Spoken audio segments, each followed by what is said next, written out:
बीचों बीच पहुंच गए।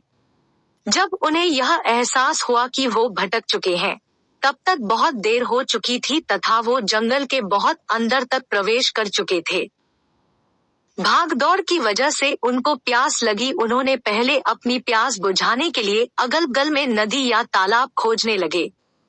खोजते खोजते उनको एक तालाब मिला। उन्होंने अपने घोड़े को तालाब के किनारे पेड़ में बांधकर तालाब में पानी पीने चले गए। उसी पेड़ पर सैकड़ों सालों से एक चुड़ैल रहती थी। वह इस राजकुमार के रूप को देखकर मोहित हो गई।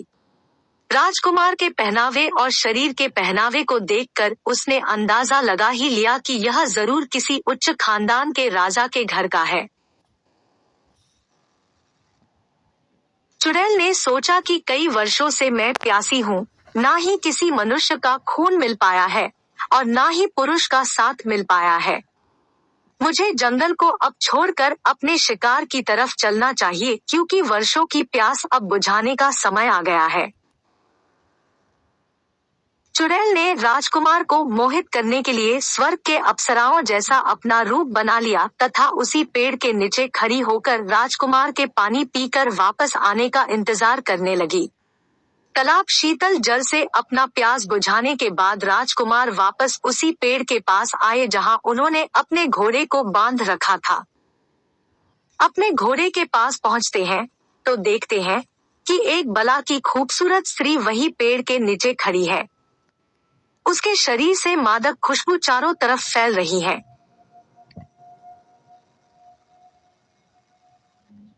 ब्राह्मण पुत्र उसकी सुंदरता देखकर अपना सूझबूझ खोने लगे। बड़ी मुश्किल से उन्होंने अपने आप को नियंत्रित किया तथा पूछा, आप कौन हो और यहाँ खूंखार जानवरों से भरे इस बिच जंगल में क्या कर रही है? उस स्त्री ने कहा, हे राजकुमार, मैं तुम पर मोहित हूँ तथा मैं स्वर्ग की अप्सरा हूँ, तुमसे विवाह करना चाहती हूँ। हम दोनों से उत्पन्न होने वाला पुत्र इस पूरे पृथ्वी पर राज करेगा। यही नियति है और इसी नियति के तहत मैं तुम पर मोहित हो रही हूँ। मेरी विनती स्वीकार करो और विधि को, नियति को संपूर्ण कर मुझे मुक्ति प्रदान करो। वह राजकुमार चुड़ैल के माया में तो पहले ही थोड़ा आकर्षित हो चुके थे। अब धर्म की चुपनी चुपड़ी बातों और उसके चेहरे के तेज को देखकर राजकुमार को विश्वास हो गया। अतीत में भी तो ऐसा कई बार हो चुका है, क्या पता विधाता ने मुझे इस कार्य हेतु चुना हो। ऐसा विचार करते हुए उन्होंने खुशी खुशी उसका प्रस्ताव स्वीकार कर लिया।